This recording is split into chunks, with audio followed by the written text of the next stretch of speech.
This is the Horse Radio Network.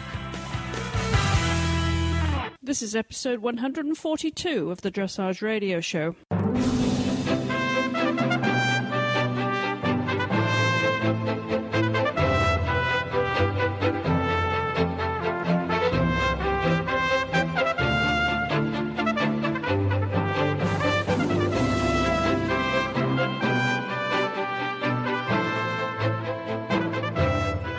Hello and welcome to the show. Chris Stafford here in Wellington, Florida, in the unusual situation of actually being with one of my co-hosts for the second week running, JJ Tate. Great to have you back on the show.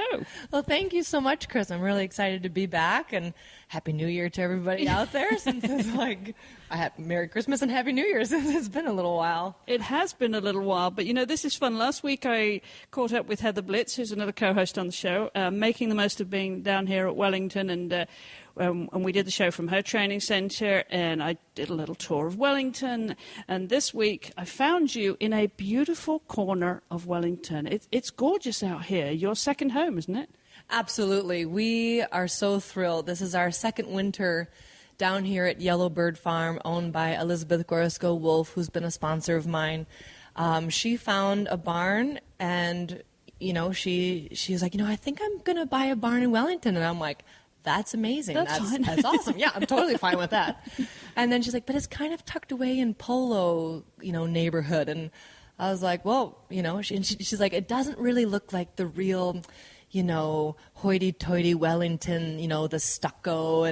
And she goes, it's a little Key Westish. And I'm like, I don't even know what that is. Well, sounds fine, So we got out here, and it's like beautiful flowers, and she's done an amazing job giving it a whole facelift. And it's a beautiful, just normal wood barn, but really open.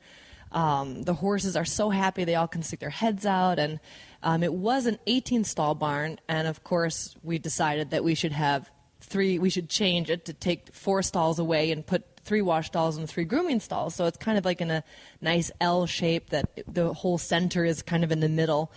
And then, of course, I thought 14 horses would be plenty. And now we have a tent in the back with 4 more stalls. So we're up at 18, and we got a few more down the street, so it's plenty of horses. Well, yes. We're going to talk about those in a minute, but of course on this week's show I took advantage of being down here in Wellington to visit the Danish rider Mikala Gundersen at home, so we're going to have a nice little at-home piece later on in the show. And I also, of course, and we're going to talk about this later, JJ, I visited the Global Dressage Festival's brand new facility here, which kicked off with its first competition last weekend, and caught up with the press officer Jamie Saltz. She's going to show me around. And also we're going to hear Ashley Holtz, the Canadian rider. She's based down here in the winter, like so many smart dressage riders.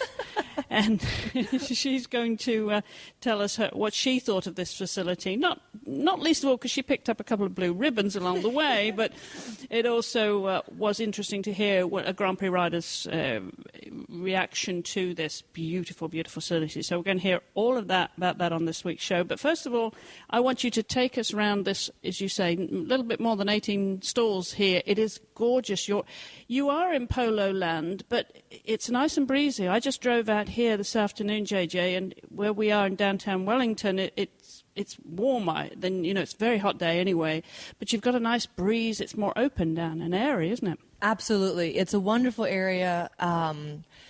And what's kind of special about it is it's not necessarily really, really windy, but there's always a beautiful breeze coming through. And just, I don't really know that much about feng shui, but there's just a really wonderful energy here on the property. My Elizabeth, my sponsor, she lives right on the property, so she has a nice little house when you first drive in, and it's only 5 acres, but it feels so much bigger than that. We've got, it's kind of central with the arena in the middle, and all my girls can see me in the arena. They can kind of hear the lessons. We've got the paddocks sort of surrounding the whole property, a round pen in the back, and a beautiful, where we're sitting, a beautiful party room. We call it the party room, but we've got a big screen TV. We can watch lessons. We have clinics, and we have lunches in here, and it's just wonderful. The first time I got here, I started to cry because it was truly a dream come true. It's my 11th winter down here, but this is really exciting to finally have, a central location for Team Tate to be down in the South for the winter. Yeah, this is beautiful. As JJ says, we are in a nice clubhouse. I would say it was a clubhouse. Yeah. It's your party room. It's your clubhouse. And it's very horse-friendly. It's very human-friendly here. And that is, of course, the ideal environment when you're working horses that you want to train up through the levels and you've got clients coming. So you want to give a good impression, obviously, when you've got clients coming. Well, exactly. And it's really, we've got a wonderful patio right outside the club room where everyone can sort of, work on their computer if they want to. Husbands of the wives that are riding can hang out. Dads, who kind of get a little boring with the 20-meter circle again kind of situation. But it's great, too, because there's enough, space around the arena. You can watch the lessons or be involved in the arena. But even when you're not directly in or right near the arena, you're still sort of part of the whole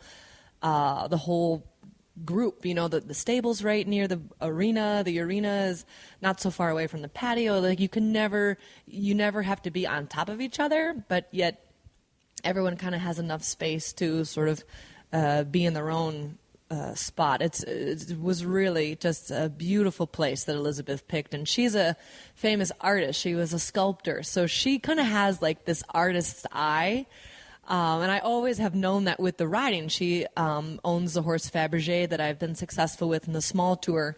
And, she really understands how to make something out of, just a raw material because she was a sculptor. So she kind of knows, like, what to build something into something beautiful is like. And I think she's really done it with this place, too. I mean, she still jokes with me sometimes. She'll be in her lesson and I'm, making her, do, more bend in the half pass or something. And she's like, I think I need to change that bush over there. That's not the, I mean, she really has a beautiful eye for the property and has done just a wonderful job. And we're all really thrilled. And I've got my grooms that can stay. They live on the property. And one of my junior riders who's actually related, Caroline Adams, she brings her RV and parks that in the back. So we're just like a happy little community back here. You really are, aren't you? And Fridays, we all take the horses out for hacks. So we go out for an hour on the dirt roads and we just make a big square. And it's just so nice to be in that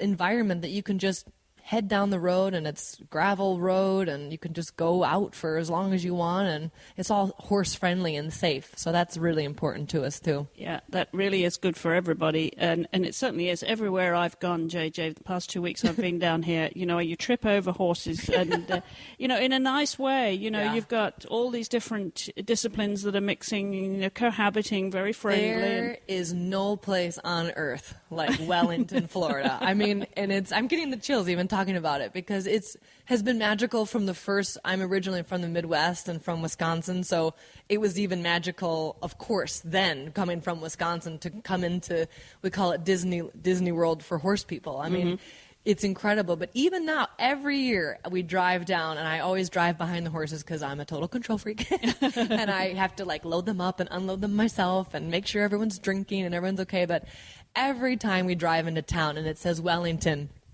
horse capital of the world. Yes. I mean, it just is. And it just is such a wonderful place to call, your winter home. And I just feel so fortunate. It's no place like Earth. No place like it. It is. It is. And I'm not going to upset my friends back in Kentucky who think that Kentucky's and Lexington is the horse capital of the world. Yes, yes. But this is absolutely also a beautiful place. Also a beautiful place. Yeah, absolutely. Now, tell us about the horses that you've got here. You say this is like 11 seasons you've been bringing your team down here. What does your team comprise of right now, JJ? Well, we have, it's pretty neat. I mean, every year everyone sort of makes coming to Florida a priority. I've got Debbie Dalsick from Canada, who's from Thunder Bay. She's brought 4 horses down here this winter, and she's been a client for, almost 10 years. We were laughing about that the other day. And then my real successful young rider, Katie Foster, is also from Wisconsin. She was the top young rider in the country last year. And so she's down here competing and hoping to make one more bid for the team this year. And I've got my working student, Caitlin Blythe, who's also going to do the young riders, and Carolyn Adams, who's a junior rider that rides with me. And then just, tons of clients from all over the place, Long Island and Illinois. And it's just great to sort of everywhere where I kind of clinic all year and sort of visit everybody in these different places. We all sort of come down to Wellington. So everybody, it's a fun time to be able to grow the horse in the training, really focus on your riding. There are so many learning opportunities down here. Scott Hassler comes to my place. I'm now riding with Debbie McDonald a little bit. I just feel incredibly fortunate to have access to these people, but there's just no place else that you can just have everybody in the same town. And, I'm friends with Stefan, so he's really busy helping the team a lot this year. So unfortunately, I don't get that many lessons anymore this year. But, he's still really open to let me watch, or, we can talk over dinner about the horse, and I think he's going to stop over and see my new horse, which is really exciting. So it's just an incredible place to be. And I've got a great group of clients I just couldn't be more proud of and happy to have here. I can't imagine it would be too hard, inviting people from Thunder Bay and Wisconsin to come down here for the winter. It doesn't take too much arm twisting. No, I'll bet it doesn't. And it's been an exciting year this year because also my assistant Ashley Perkins, who's a terrific rider, we've sort of got a little annex barn just down the street, 2 minutes, just a little hack down the road. And so she's sort of starting to take more horses and clients that I just didn't have time for, and people that are still under our umbrella and still can ride with me as well, but I can't get over there more than like once a week. So that's been really fun to sort of see it expand. And Ashley is just a super rider and a great girl, so that's been fun to see her sort of grow into that as well. So it's great. Well, when I arrived, you were coming back from a hack with a new chestnut pony. Tell us about this new mare you have. And everyone who knows me knows that of course it's a chestnut. But this time it's a mare, which I'm really excited about. It's a funny story. Carolyn Rothman had her for sale, and she had texted me. Happened to be in December, the second weekend. And you had something going on. I was a little busy that weekend, actually getting married to Richard Malmgren, who actually works with Scott Hassler up in Maryland. But we were getting married that weekend, and Caroline had said, I've got a really great horse. She just got here. She's a beautiful, sensitive mare, and she needs a great rider. And I thought of you. You should really come over and see her. And I'm like, I would love to. I'm a little busy this weekend. And so that was kind of funny. But I soon went after and I rode her and loved her from the minute I sat on her, and rode her again, obviously. And then we brought her over for the vetting, and it was a really busy day, and there's polo, every now and again there's some scary polo going on behind the bushes. And so she was, interested in it, but never took a bad step. And so Tim Ober is my vet down here, and he's like, so can you ride her? And I'm like, well, did you guys bring a saddle? And they're like, no. And I'm like, okay, well, I guess I'll just find a saddle that fits her. And so she borrowed everybody's clothes, and we went out, and she did not put a foot wrong. She's got the most amazing temperament I have ever worked with. She is so smart, so interested in the riding, always listening. And she always has tries hard. Smart parents too, doesn't she? Yes, she's a Sir Donnerhall, which I was excited to see. Richard and I last year took a trip to visit his family in Sweden, and then we also went to the Bundeschampionat last fall. Not this last year, but the year before. And we saw a lot of really nice Sir Donnerhalls, and I thought, that's interesting. I like that, elegant. And then she's Rosenthal on her mother's side, which goes back to Rubinstein, which is also really known for the rideability. So she was imported, and actually the breeder took a bunch of eggs, and sort of because of her bloodlines, wanted those bloodlines in her program, and then decided to sell the horse. So I feel really fortunate to have an exciting new horse. So I feel like I'm 12 again. I I just love her. Just like being a little girl with your pony again. Yeah, completely. That's so funny. So when will she get in the show ring? Well, I think we're going to take it easy. When I tried her out, of course, having competed at Fairden, that's always would be an amazing thing to have happen again. But, it never works out if you buy a horse for a specific goal. So, if that, that's just so not on my radar at this point. I love riding her. She loves to be ridden, and she needs to develop more, but I think she's an absolute, just wonderful, wonderful horse to work with and see where it goes. I'm not going to, I'd like to maybe show her probably by the end of the season just to see where we are. When I tried her out the second time, I definitely, tried the canter walk, and it was really cute. Caroline was like, well, that's the first time she's done that. That looked pretty good. It was cute, because I just wanted to ask her some questions. I didn't know how she would react to these, can you counter canter? Can you make a walk transition? How about a little half pass idea? And she was like, game for everything. She's like, okay, I can do that. I'm like, oh my God, I have never ridden a 5-year-old, actually officially 4.5. That was so lovely to answer all my questions that I asked her. Sure, counter canter, I can do that. I'm like, oh my God, you're amazing. So wherever that leads us, of course, I support and enjoy the Young Horse program, but I'm not going to, do anything that's detrimental to her future to, do something for my show goal. So we're just going to take it easy and see where it goes. But yeah, going to the Young Horse program would be fun. Jamie Salt took me around.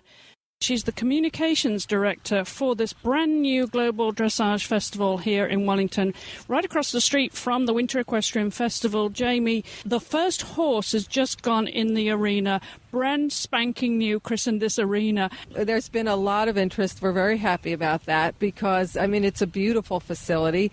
It's an opportunity to bring world-class dressage to another area in Florida, so we're just thrilled, and we've had a lot of interest. Well, let's take a tour of this facility because it is going to be really the equivalent to what the jumpers have at the Winter Equestrian Festival across the road. Same management team.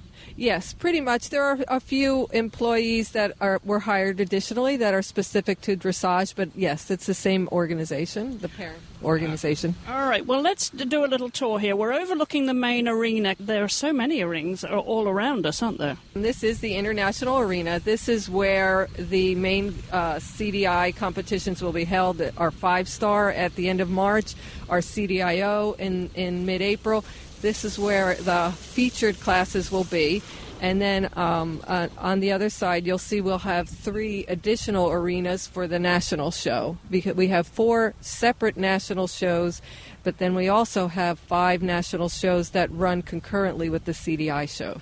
This is a very ambitious start to a new venue, isn't it, Jamie? It is exciting. We're going to have a walk over there in a minute. But just to give people a sense of this arena that you're describing as the International Arena, it has a row of flags down the long side there. Flags are flying already, even though the bleachers right now are empty. We've only just seen the first horse in. So we've got bleachers down the long side. We've got bleachers on the short side, only on one short side, not behind the judges there, though. Correct. That's going to be a main entrance, and then we're going to have exhibitions there for the public, and it'll be beautiful. And then on this side, we have the Patrons Club, similar to the International Club over at the WEF. Right, and that is the whole of the long side. So this is a permanent building, is it, that we're looking at, Jamie? Permanent for this year. Future plans are to build an even better building. Okay, and then you've got the patrons, so you can take care of your important guests here, and you also have a very nice press office down this end. Yes, we're happy that we were able to repeat what's over in the WEF building. They're attached to the International Club. We felt it was important to give them access to everybody that they need to talk to, as well as a good vantage point for watching the competition. Well, they certainly have that. Now, just to put this in context of Wellington, we are, as we said, adjacent to the Winter Equestrian Festival here on Pearson Road, and this road right out here is a kind of crossroad. So it's a very easy access, and it's right behind, I believe, the Players Club. If we turn around, Jamie, right behind us, we've got a lovely green space. Makes me want to get on a horse and ride around there. What is it? Okay, that's the Derby Field, and we actually have competitions there, and that is the Players Club. You're correct. Well, this is, of course, phase 1 of a development Mark Bellissimo is heading up, and there's a lot of controversy about the plans that he has in terms of the hotel and the retail facility, the mall he wants to build, and discussions going on as we speak.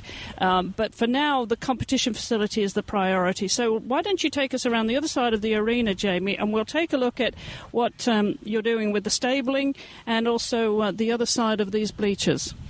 Okay, well, as you mentioned, right now we're in front of the International Arena, and we're about to walk over to where the other 3 competition arenas will take place, and also there's a warm-up arena in that huge space that you see right there. And then over to the right are the 2 barns, 100 stalls in each barn, 12 by 12 stalls, and with plenty of aeration. And then the future plans are to have 2 more barns similar to that, so that we'll have a total of 400 stalls. And then over here we have the horse show office building, and then the massive covered arena. That is huge, and that, just to put it in context, that is directly behind the long side where Jamie and I are standing right now with the patrons tent to our right. We're on the corner of the long side, facing this massive, as you say, indoor arena, which no doubt can get bleachers in there. I mean, apart from, I don't know how many arenas you'd get in there, Jamie. Do you know the size of it? Well, they're going to put in, it's actually going to be just like this international arena, and then they're hopefully going to have seating someday. And so the plans are there if everything goes well. But for now, it's just a schooling arena, so you can actually have, one full size, or you can make it into. But it's very similar to the one over at Jim Brandon.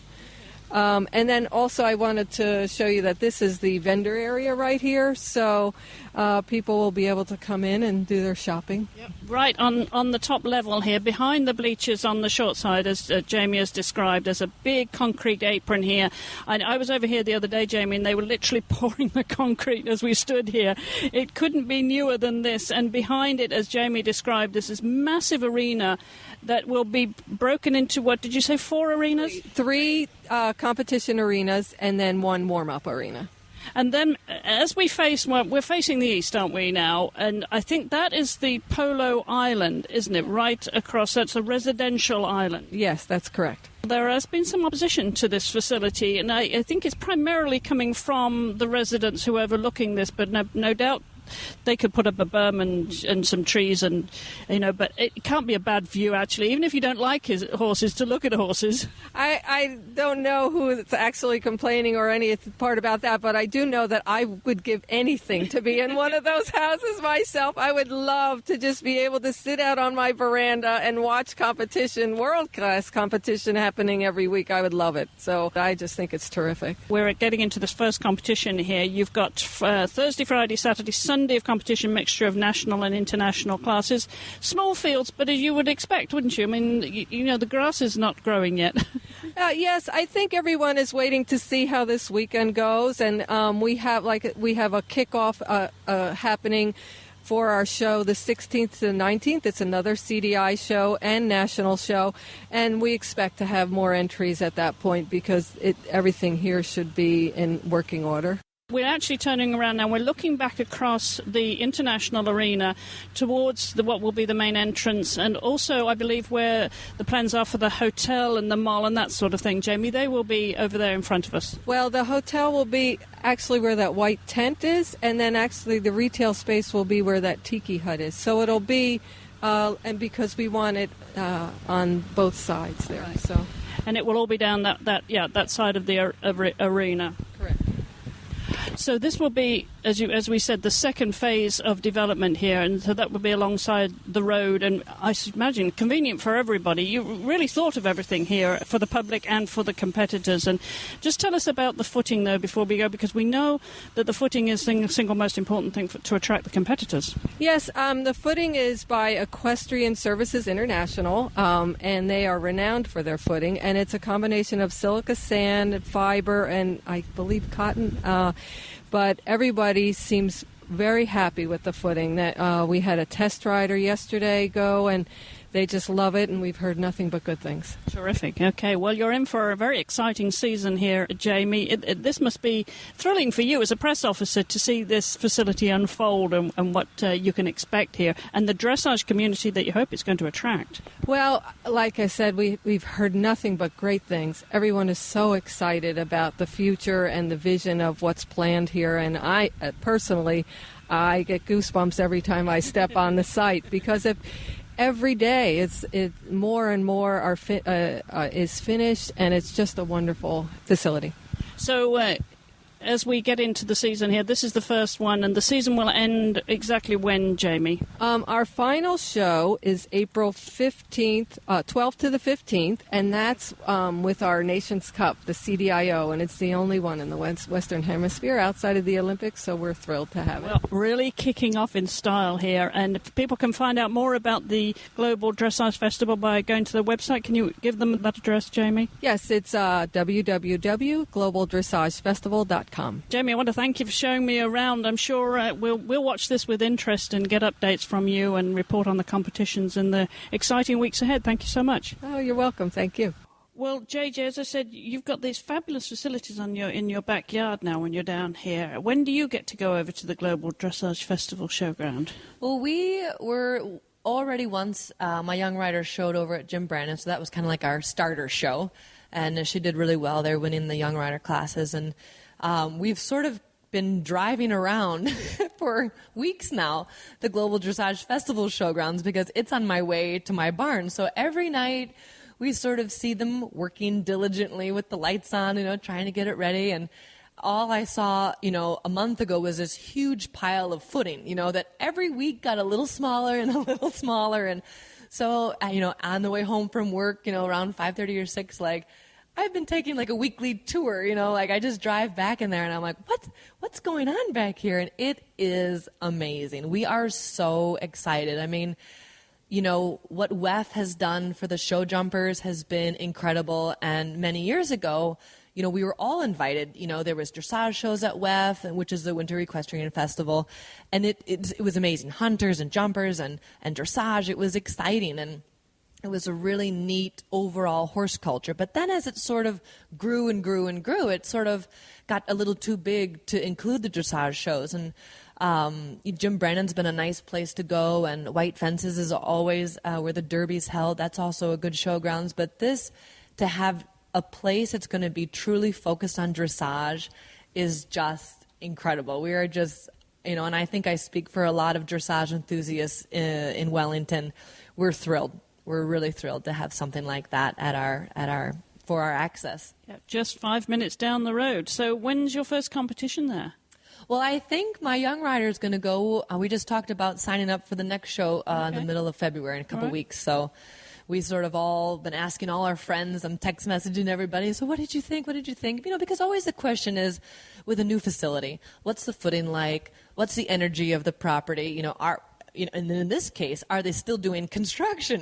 What's going on with half of the arena is finished, but the outdoor is amazing. It's top-notch footing, some of the best footing in the whole world.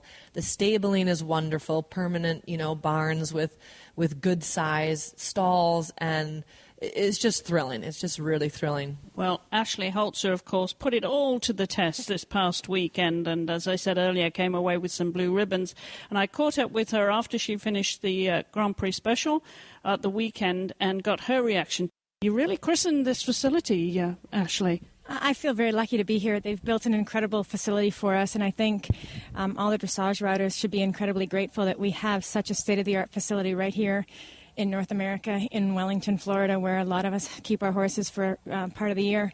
They've done a great job. The footing was super. The main ring was super. Of course, it's not done yet, but I think when it's done, it's going to really probably be one of the nicest venues that I've ever seen. Well, it is obviously still in construction. We've got lots going on around us here. But how did it affect your horses, though? It seems you were in a little island here. They calmed down all the construction noise around you so you could concentrate. I think you need to be able to ride when there's a lot going on around you. You go to big events. People are not quiet in the stands. They're going up and down, clattering down the bleachers. There's a lot going on. I really think that you can protect yourself and, realize that, okay, maybe you can only go into the small facilities where it's quiet, but that's not the real world. If you really want to do this at the top, the real world is busy, really busy. And we were laughing because a few people were complaining yesterday about too many things going on, and then we went over to WEF to see the jumping, and those horses are cantering up to 5.5-foot fences with everything going on and things flying around, and they don't even take a look. So at the end of the day, I think we get a little spoiled as dressage riders, and our horses have to learn to go no matter what. Well, as you say, this is a fabulous facility to have at your disposal. You're based down here for the season, aren't you, Ashley? I am. I have my farm, and it's actually very close, so it's wonderful for me. I mean, it couldn't really be more convenient. We were riding horses, showing horses yesterday, and hacking them home, so it was really pretty nice for the horses. That's really convenient. So obviously we saw Pop Art doing the Grand Prix, winning that, and then the special. You chose to do the special instead of the freestyle. For the Olympics, the qualifications for Canada, we have to ride 2 specials. So I sort of wanted to get them out of the way. My freestyle, I have a new freestyle that I will be debuting in March. So I really wanted to be able to concentrate and tweak that. So I thought it better that I bring it out in March, and when it's really sort of almost ready, and then I'll just tweak it a little bit. And then it will be the decision which horse wants to go to London. So that's my next decision. Nice to have a choice. Well, you had some national rides here this weekend, christening this new facility. Tell us how they went. They actually went very, very well. A friend of mine, she came in from Costa Rica, and unfortunately she had to travel this week. So she wanted to have the horse here at this beautiful facility and see how he was. And I rode the St. George and the Inter one on him, and he was awesome. He's was formerly owned by IMCA. Bartles, who's a good friend of mine, and he was just super. So I took him around, and then another client of mine bought not a young horse, a new horse, so it's a new horse for her. And again, she just wanted to see how he would be at this facility, and he came in here and was a little spooky in the beginning, and then a complete rock star and won the Prix St. George with a huge score. So I cannot be more thrilled. I've had a great weekend. I really attribute it, to I have an incredible team that works with me. My goddaughter, Lindsay, who's just, I cannot send her more praise. She is beyond wonderful, and she really keeps it together for me. She says, you show up here, you get on this one, you do this test. She's really on top of it. So, I'm lucky to have the people that I have around me, and I'm lucky to have such a great team. And now with this great facility and the great footing, I just have to ride well, which I didn't really do that well in the center line at the very end, rats, but the rest was awesome. Oh, well. So this is going to be a regular venue for you while you're based down here in Wellington. Obviously, they've got a terrific series during this first season for themselves. And now, how long will you be down here in Wellington? And then when do you head north back to Canada? And give us a sense of your program then leading up to the games, Ashley. Well, I'm going to stay down here until I think the middle of April. There's a big show between the 12th and the 15th of April. I travel back and forth. I'm based right now. My family's in New York, so I fly back and forth to New York a lot. And then it will really be depending on where my horses are sitting as far as when I go over to Europe and start working over there. Chef and Anki were going to be coming over here, but unfortunately that didn't work out, which was quite sad because it would have been wonderful to have them both here. But they were both very supportive, and they were sending me, great emails the other day, which is really, really nice. But I'm like I said, I'll stay down here to the middle of April, and then depending on how they're sitting, decide whether it's the right thing to go to Europe sort of beginning of May, or should I wait to June. It's a little tricky because it gets quite warm here, so it will really see how the horses deal with the heat. And the great thing about the way Canada has set up their criteria, they really don't push you to do show after show after show. They allow you to get scores as long as one of the scores is after March, but they don't say, okay, you have to show 5 more times between March and the Olympics. They really do allow you to make your own decision as to what is best for your horse, which I think is really smart. So I'm just going to play it by ear, and I like I said, I have the support of Canada with my marks already, and I'll just show again in March and then decide what's the right program for each horse. Well, finally, Ashley, given these beautiful facilities here, you've fully tested them both in the international and national classes. What would you say to people who maybe have heard about this to encourage them to come here in future? It's an incredible facility. It's real. I've shown all over the world. I don't think I've not shown anywhere. I've shown everywhere from Sweden to Germany to Holland to China to everywhere. So for me, it's probably one of the nicest facilities, and will be. I mean, right now, okay, it's not completely finished, but still, the warm-up ring and the main ring are state-of-the-art. They're top. Every walkway is nice sand. There's nice railings in between the walkway, so you don't have golf carts flying by you and people flying by you. They've really thought of everything, in my opinion. They haven't made things close and tight and claustrophobic. They've brought the lovely part of Florida, which is open and lovely and free, and really worked on that. I really applaud them in their design. But not only their design as far as making it look beautiful, it's beautiful for these horses. The stalls are gorgeous. They're gorgeous. You know, I was joking that my clients are going to all come home and demand these sort of stables at home. The matting in the stalls is so lightweight. We were picking it up because we couldn't believe how cushy it was, and it's lightweight. So we were all on the internet last night trying to find out where we can buy the mats. So, you know, they're ahead of us, and we do this every day, 365 days a year. So Mr. Bellissimo has done an incredible job, and his team is obviously hardworking. They're always having a smile on their face. And again, I'd like to support them. They have put in a lot of money for dressage, and that old saying, you know, if you build it, they will come. They will come. People will see this, and they will want to be here. Because at the end of the day, you get the best performance out of your horse when it's in a good stall, when it's on good footing. We pay enough for these animals to make sure that they're being trained and being shown in a way that shows their best. And I think this facility brings out the best in horses. Certainly does. Well, there's fine testament here from Ashley Holt. So congratulations on christening it in style, Ashley, and good luck for the rest of the season. We hope to catch up with you in Greenwich. Oh, I can't wait. Actually, I can't wait. I really hope to be there too. And, you know, like I said, congratulations to everybody that's put this place together. And again, thank you for all the publicity, because without you guys, we also would not get our word out. So I thank you as well for coming up. Well, JJ, you're thoroughly spoiled. I am. You're a married woman. What more do you want? You've got new pony. A Grand Prix horse. Yes. Doesn't every Exactly. rider want a Grand Prix horse? I like to ride on the team as well. Oh, well, you know, got to have dreams and goals. Exactly. Right? No, I feel really fortunate for everything, and I had done a little interview for the Sidelines magazine, and they were like, how do you survive the season?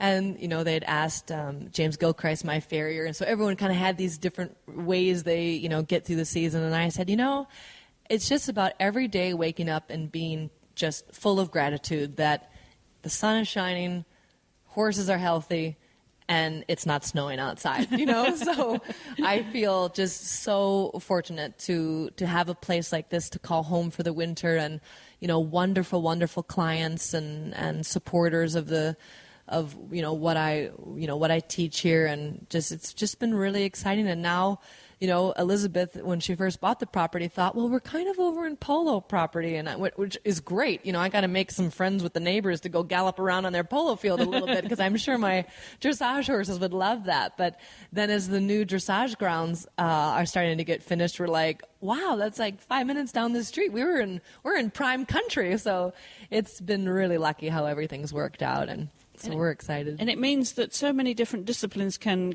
gather here for the season and beyond. A lot of people are staying year-round now. Absolutely. And, you know, even I've got a lot of event riders that come down.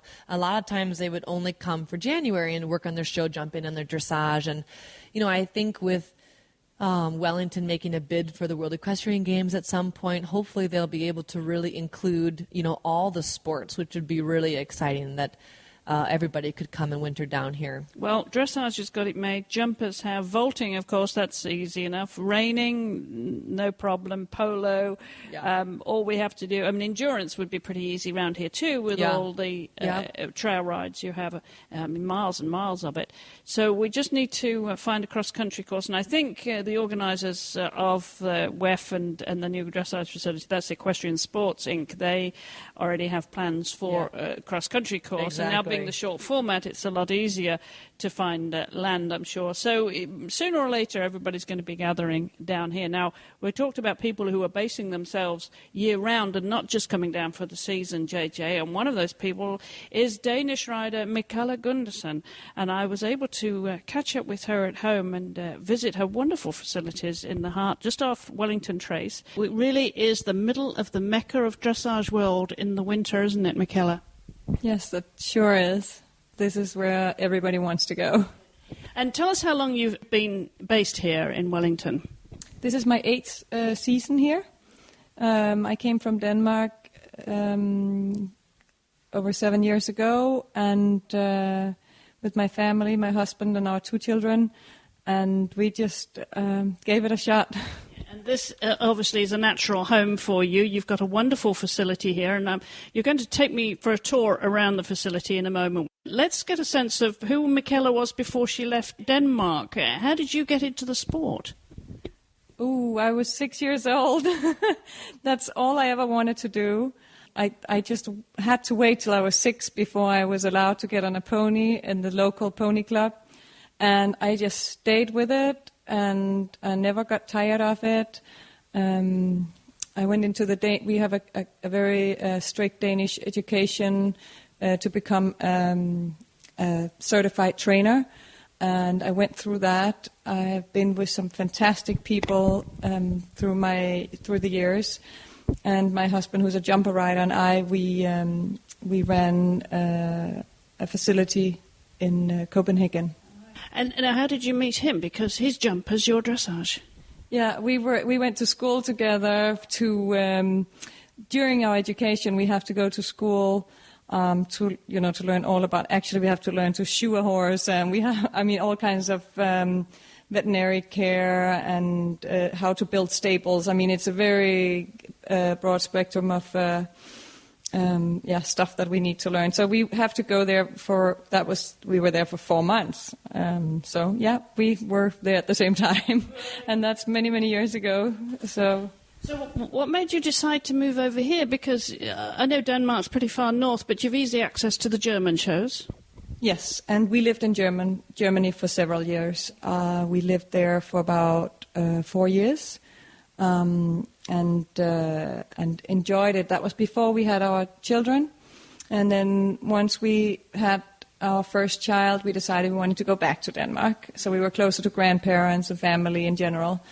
And then how old were the kids? The youngest one was 4. And my husband and I was on vacation here in Florida, and we just decided this was going to be our future home. I would never, ever have thought that. Well, your English is absolutely impeccable, of course, being based here for so long, Mikala. We want to talk about the facilities that you have here in Florida. Are you here all year round now? Yes, I am. I have a training facility here. We have both dressage and jumpers. Mostly dressage horses year-round, as my husband travels to Europe a lot with his client in the summer. So the jumpers are mostly here for the winter. We have the horse gym business as well, where the treadmills for horses that we sell. And those were actually the main reason that we went here to begin with. I had small children. I was trying to not ride so much anymore. I thought I had so much to do in Denmark, and I thought it would be great to come here and just enjoy my life with 1 horse and 2 kids. And then my husband would be traveling around selling the treadmills. But things changed. We were going to get back in the saddle soon and have a barn full of horses, and yeah. So how many acres do you have on this property? I think we have 5 acres here. Well, you are right in the heart of it all, as I said. So let's describe the property, Mikala. Let's just stand up here and turn around and have a look. Right here in front of us, you've got your house, obviously, and now it looks like you've got a studio there, have you? Yeah, that's my daughter. She likes to paint. So she uses the patio to paint. She goes to an art school, and that's what she wants to do. But that's our house, and then we have the courtyard, and here we're in the office right now. Behind us we have a pretty big building where we have our staff and friends and clients, and we have many people living here. And and then we have the barn, 21 stalls. We have one big arena that we have to share. There's not enough room to have both a jumper and a dressage arena, but it's big enough that we can split it. So I have my normal size dressage arena, and then we have the jumps on the other side. And sometimes the jumpers will move in on my side a little bit. But it actually works really well. And we're lucky because we are like right, as you say, in the middle of Wellington.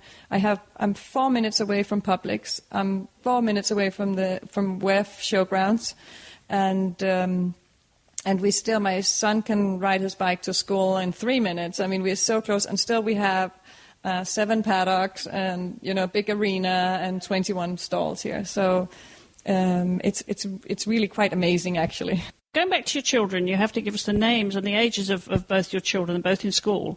Yes, Claudia is my oldest. She's 13 years old. She goes in 7th grade at Bach Middle Schools of the Arts in West Palm Beach. And my son Casper, he's 11, and he goes to Landings Middle School here in 6th grade. So did they get much of a chance to speak Danish, or is it only at home and then the rest of the day in American English? Exactly, yes. Yeah, you can't really... I'm always struggling, I feel, to get my tongue right and pronounce things right. But my children, you can't hear the difference. They're fluent in English and Danish. Right.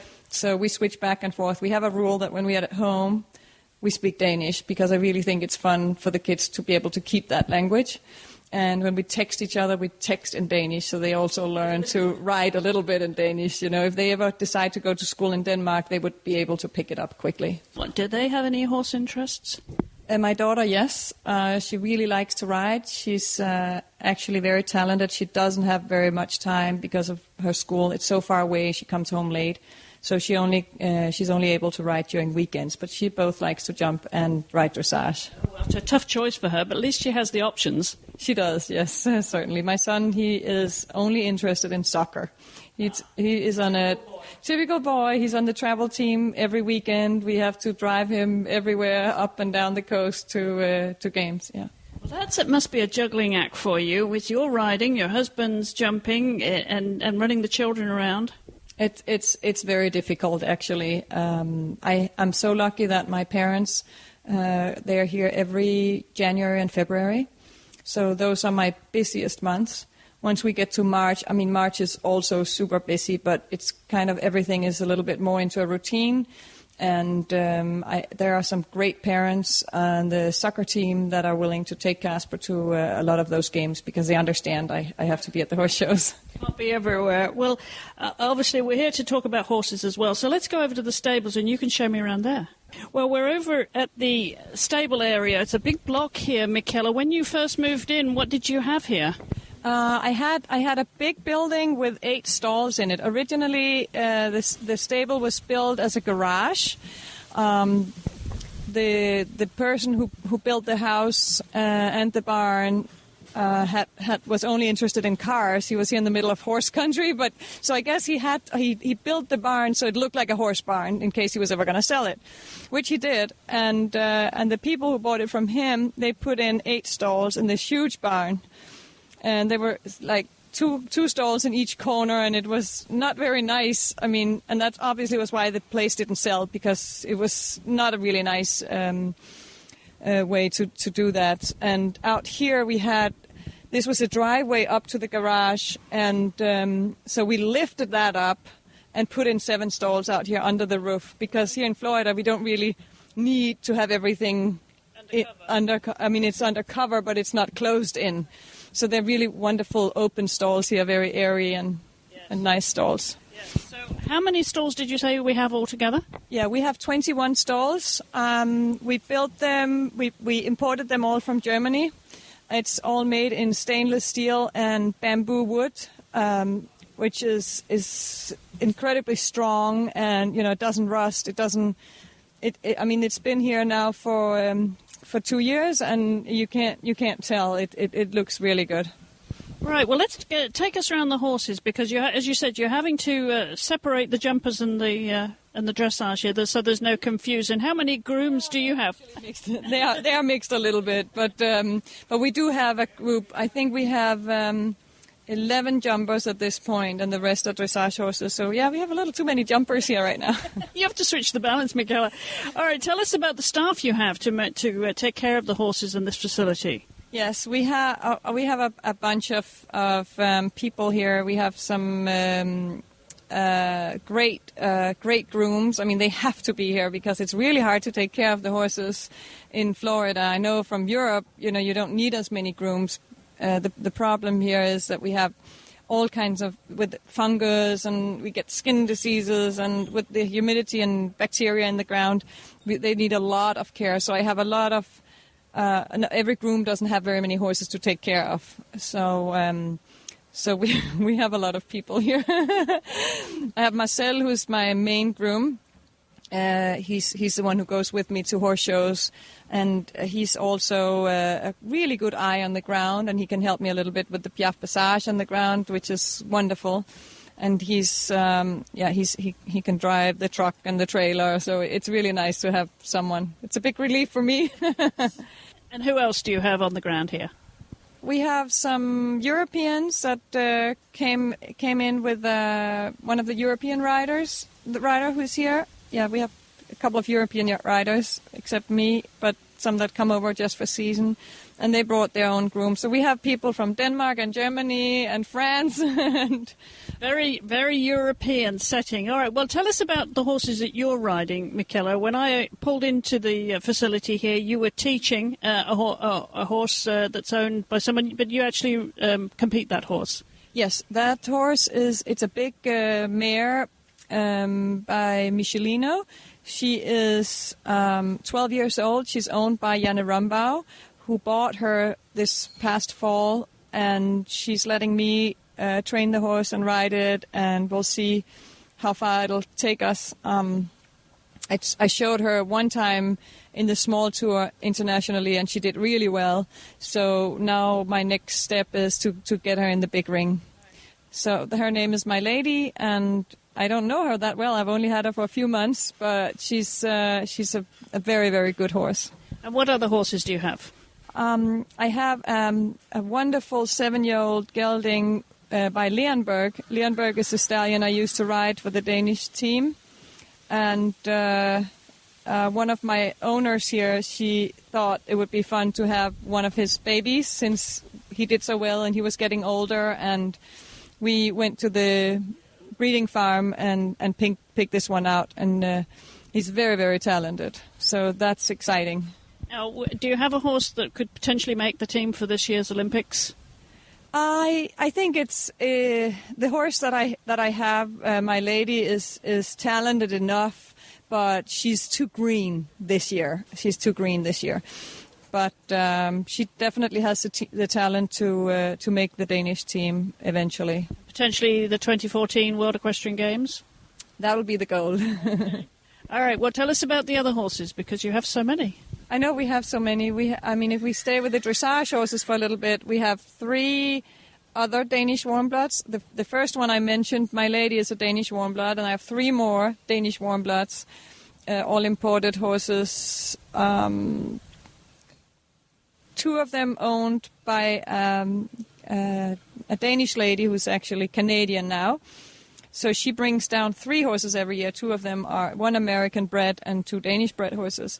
And then another client just bought a wonderful 5-year-old Romanov baby. Romanov is the blue horse. Romanov is the one Edward Gall is riding now.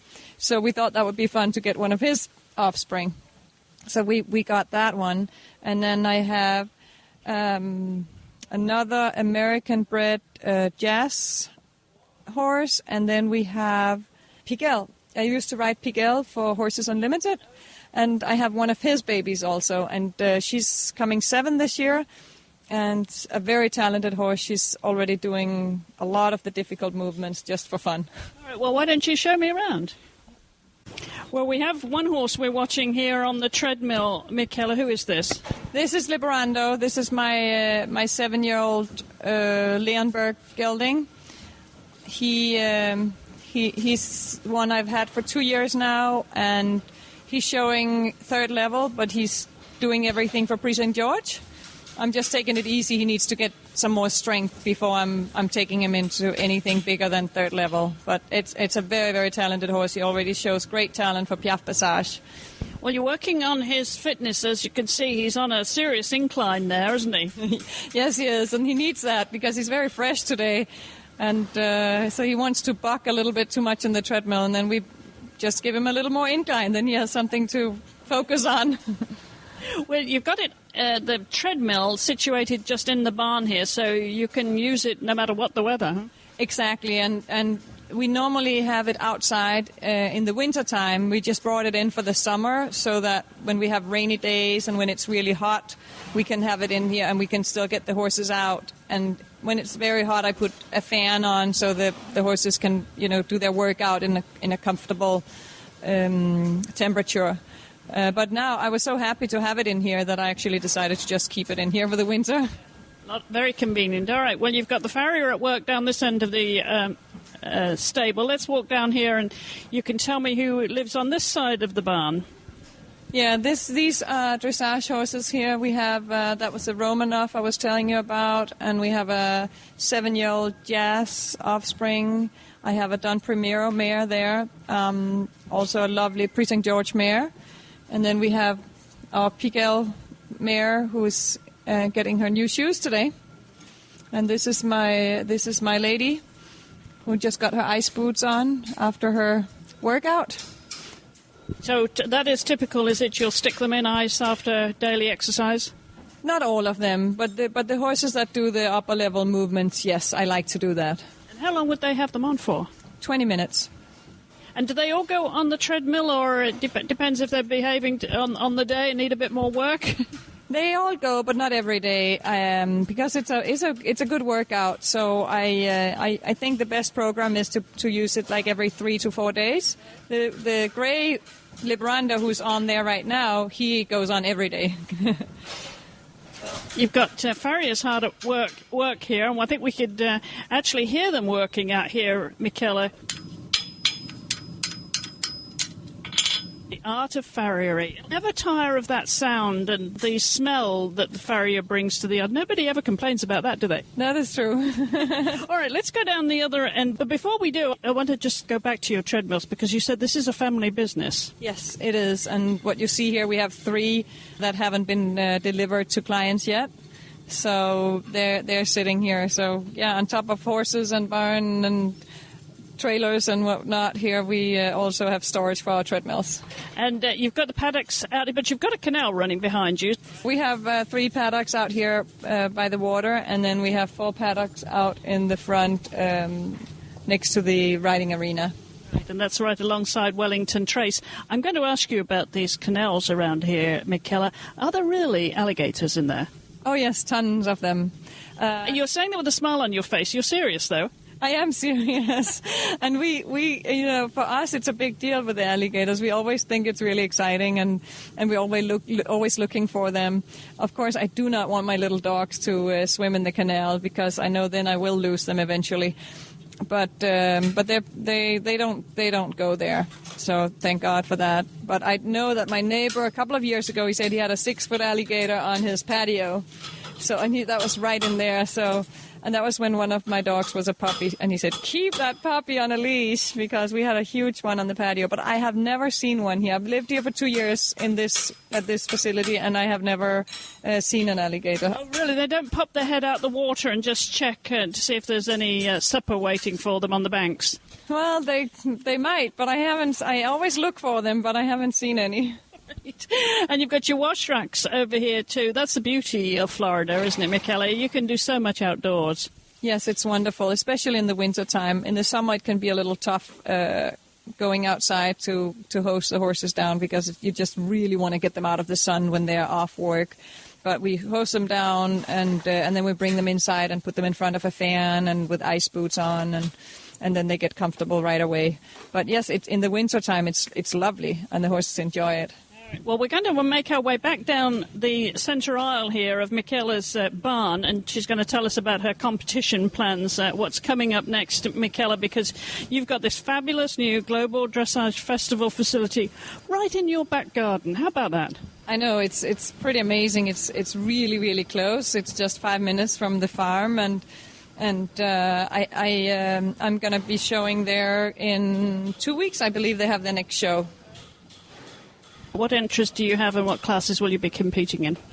Well, I hate to say too much now, but my goal was actually to bring my lady out in the Grand Prix at that horse show. Oh, okay. All right. So we're going to have to talk to you after that and see how My Lady went, aren't we? Yes, if we decide to go. I'm a little bit of a chicken. It's a big step to do the first Grand Prix, so I'll see if I feel ready. All right. Well, the horses will tell you, won't they? That's how it is. Yeah. Absolutely. All right. So can we find you online anywhere, Mikala? Where can we tell people to go to find out more about Mikala Gundersen? I have a website. It's called WellingtonDressageHorses.com. And I'm not really good at updating it, but there is some information about me and lots of photos and some videos of me riding Leonberg at the Masters a few years ago. And, there's some stuff there to look at. All right. Well, we'll put a link to that on our website as always. And I want to thank you, Mikala, for hosting us today here in your beautiful facility in Wellington. Thank you very much. Well, JJ, there must be some way of knowing how many horses are here, what it does to the economy here for Wellington in terms of what polo brings, what dressage brings, what jumping brings here.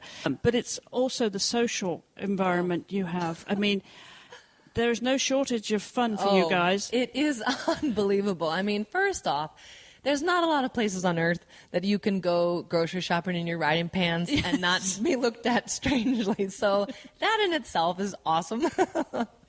But then, I mean, I was just driving home the other night and my friend was visiting and we're driving down South Shore and all of a sudden there's a polo game at like 6 o'clock. And right. So I was laughing with her and I'm like, yeah, and then if we get bored after dinner, we can go to a polo game. Usually that's reserved for Sundays, but it's incredible. There are, it's so small in the town and so just everyone is here that, I mean, you can run into riders and, that's where so much it happens. I mean, even just over dinner, over a drink, horse deals are made. Yes. I've got a dressage horse that doesn't want to do dressage. Are you a good, a friend of mine's a jump rider. Maybe right. You could come and look at it. I mean, it's just this incredible network of people that, really share the same drive to do it because it isn't easy to pack everything up and have another business down here, although it feels we are all incredibly lucky to be down here in the sunshine and the horse loving community. But I mean, it's difficult to, leave some of your business behind and move down here and find some place to rent. And I mean, it's a lot of organization. And, so we're all sort of at that same intensity level, no matter what sport you do, whether it's polo or hunters or jumpers or dressage. It's like everyone has committed that much to it. And to be sort of in this community with these people, it's just really fun. So there's always something going on in the evenings, fundraising. I mean, tonight we're going to go to the Equestrian AIDS Foundation. I mean, there's never a dull moment down here. There's the Players Club there. As you say, there's all kinds of social activities. And you walk into any restaurant and, there are riders from different disciplines. Yes. And that's the nice thing, is this cross sort of pollination, yes. as you said, of, yes. the dressage and the jumping community and absolutely. the polo community. So, it's good for sport, especially, as you say, if you've got a dressage horse right. that actually would be better off jumping. Yeah, exactly. It's amazing. Or, just anything, about, I have a question about a horse's lameness, and, a lot of times I've asked Allison Springer's one of my event students, and she's just top-notch, really, really top-notch. And so a lot of times I'll be like, so how long do you leg your horse up? How long should I hack him down the street? And should I trot on the hard ground? And so it's fun to even ask another professional sure. from another sport, hey, how would you manage this? Or if you did a jumping gymnastic, little gymnastic fences, how big would you make it? How far apart could you come over and help me with it? It's just so much stuff at your fingertips as far as any equipment, any kind of feed store, any kind of training, anyone to help you. I mean, it's just an incredible place. The ancillary industries, and not least of all, of course, the veterinary facilities at your disposal. That's wonderful. Well, it's been tough being down here, JJ. So when do you actually head north? Well, Richard would really like me to say April 1st. But, every year, I swear, we come earlier and stay longer because, it does get a little bit hot, in April and a little more buggy than it is during the winter season. But, we also go home to, muddy paddocks and rain. And so, usually it's around mid-April, and sometimes it's a little later than that. But, like everybody, you kind of just start to come down earlier and stay longer because why not? Why not? It's just an amazing place down here. And home, of course, is in Maryland. Yeah. Which I run my business out of Scott Hassler's River Edge West Barn, which is right across the street from the main facility. So Harmony Sport Horses owns all the property, but Hassler Dressage, so Scott and Suzanne Hassler and I all shared the facility for a couple summers, and now they've moved next door to the main property, and we still have the 20-stall barn across the street that's one of the things I really miss the most is the huge, beautiful turnouts, that you just can't. I mean, we do a pretty good job. I find turnout for all horses really, really important and really healthy for their legs. And so in Wellington terms, we have a lot of turnout, and I have a priority of getting all the horses out of their stalls quite a bit. But there's just nothing. There's just not enough space to have these big, beautiful fields down here. So that's the one thing besides my husband, I really miss a lot about not being up north. So then it's kind of fun to get up north and let the horses kind of stretch their legs and run around the field a little bit more. Yeah, I bet they appreciate that. Well, it's the best of both worlds, isn't it, JJ? It sure is. It sure is. And it's been really tough being down here for me, Just say, we will kidnap you and keep you down here.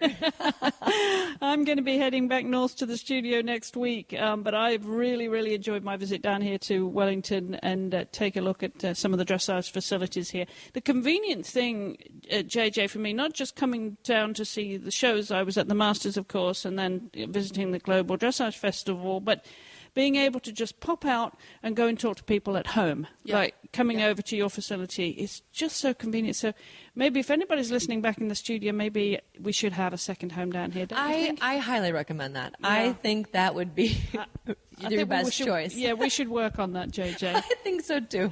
And we're going to get you back on the show, hopefully before you head north again. You can tell us. When you come back down and visit, definitely. Well, it's been great catching up with you down here. Great to see you. I'm so happy you were able to come over. And what fun doing a show live and in person. Yeah, I know. Just do it over the phone. Exactly. It's kind of fun. It's a different dynamic, but it is totally different. It's dynamic. fun. You do a great job on the show. We love having you, and we'll get you back whilst you're down here in Florida, and you can tell me what I'm missing when I go back to Kentucky. Exactly. All right. The warm weather, for sure. That for sure. All right, JJ. Well, I will be back, of course, with actually another story from Wellington, Florida, as I head back north to catch up with some eventing on my way home, and I will be bringing you another at-home feature of another well-known Scandinavian rider. So stay tuned for that next week on the show. Until then, that about wraps it up for us this week, JJ. Great. Well, thank you very much again for having me on, and everyone should come for a visit to Wellington. I think we've tempted them, haven't we? Wonderful. All right. Well, I'll be back at the same time, same place next week. So until then, thank you all for listening.